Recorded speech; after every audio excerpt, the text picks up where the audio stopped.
കേട്ടോ, നമ്മുടെ പാലക്കാട് ഷെരീഫ് ബൈന്റെ ബിരിയാണി കട വന്നിട്ടുണ്ട്. എങ്ങനെയുണ്ട് നോക്കട്ടെ വേണ്ട, ഉള്ളിൽ കയറി നോക്കുകയാണ്. അടിപൊളി കിടിലൻ ആംബിയൻസ് പറഞ്ഞ ഇന്ത്യയിലെ കാര്യം പറയുക വേണ്ട, കിടിലൻ തന്നെയാണ്. എന്തായാലും ഒരു വേറെ ആംബിയൻസ് തന്നെ പറയാം. അങ്ങനെ ഞങ്ങൾ നേരെ ആ ആംബിയൻസ് ഒക്കെ ഒന്ന് കണ്ട് നേരെ നോക്കിയിട്ട് ശരി ആയില്ല കയ്യൊക്കെ ഒന്ന് കഴുകാൻ വേണ്ടി വാഷ് ബേസിനുള്ളിൽ കയറി നോക്കണു. ഞാൻ അന്തം കൂടെ വിട്ടു. ഒരു റൂമിലുണ്ട് 2 ക്ലോസറ്റ്. ഇതെന്താണ്ട് അപ്പൊ അത് അവിടെ കുറച്ചു നേരം ഒന്ന് ആലോചിച്ച് നോക്കി. നിങ്ങൾക്ക് ഇതിനെ കുറിച്ച് വല്ല അറിവുണ്ടെങ്കിൽ ഒന്ന് പറഞ്ഞു തരും. മെനു കടക്കൊന്ന് തുറന്നു നോക്കി. അത്യാവശ്യം പേര് പോലെ തന്നെ നല്ല വിലയുണ്ട്. ആയിക്കോട്ടെ പറഞ്ഞു. ഒരു മട്ടനും ഒരു ചിക്കനും ഒരു ലോലിപ്പോപ്പ് കൊണ്ട് തന്നു. ലോലിപ്പോപ്പ് ഒരു വെറൈറ്റി ടേസ്റ്റ് ആട്ടോ. നമ്മുടെ ചിക്കനെ പോലെ ഒരു കൈമയൊക്കെ വേറൊരു ടേസ്റ്റ് തന്നെ പറയാം. എന്തായാലും ആയി എന്ന് പറഞ്ഞ് ഏട്ടനപ്പോഴേക്കും നേരെ ബിരിയാണിയും കൊണ്ട് വന്നു. ആദ്യം നമുക്ക് ചിക്കൻ ബിരിയാണി കൊണ്ടുവന്നു. എന്തായാലും ഞങ്ങൾ ഷെയർ ചെയ്ത് കഴിച്ച് നോക്കാം അങ്ങനെ നോട്ടെ പറഞ്ഞു. ഒരു 2 പീസും കുറച്ച് ഷെയർ ചെയ്ത് ഞങ്ങൾ ചിക്കൻ ബിരിയാണി കഴിച്ചു. അത്യാവശ്യം ചിക്കനും കാര്യങ്ങളൊക്കെ വന്നിട്ടുണ്ട്. റൈസ് നമ്മുടെ പാലക്കാട് റാവത്തൂർ ബിരിയാണിയോ നമ്മുടെ തലശ്ശേരി ബിരിയാണി പോലെയല്ല, അതൊരു വേറൊരു ടൈപ്പാണ്. നിങ്ങൾക്ക് ഇഷ്ടപ്പെടുമോ ഇല്ലേ എന്നുള്ളത് നിങ്ങൾ കമന്റ്സിൽ ഒന്ന് അറിയിക്കണം. അത് കഴിഞ്ഞ് നേരം മട്ടനും വന്നു. മട്ടനൊക്കെ അത്യാവശ്യം നല്ല പഞ്ഞു പോലെ വന്നിട്ടുണ്ട് കേട്ടോ. അവസാനം അങ്ങനെ അതിന്റെ കൂടെ തന്നെ കുറച്ച് ഗ്രേവിയും ആ റൈസും അതും ഒരു നല്ല ടേസ്റ്റ് ഉണ്ട്. അങ്ങനെ കുറച്ചും കൂടി റൈസും കാര്യങ്ങളൊക്കെ എടുത്ത് കഴിച്ചു നോക്കി. കുഴപ്പം പറയാനുള്ള ഒരു ആവറേജ് ഫുഡ് തന്നെ പറയാം. അങ്ങനെ ഞങ്ങൾ പ്ലേറ്റ് ഒക്കെ കാലിയാക്കി.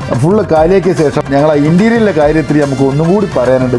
സെമ ഇന്റീരിയൽ തന്നെയാണ്. അപ്പൊ ഈ തല എവിടെയെന്നുള്ളത് നിങ്ങൾ കമന്റ്സിൽ അറിയിക്കും. എന്തായാലും വീണ്ടും അടുത്ത വീഡിയോ കാണാം.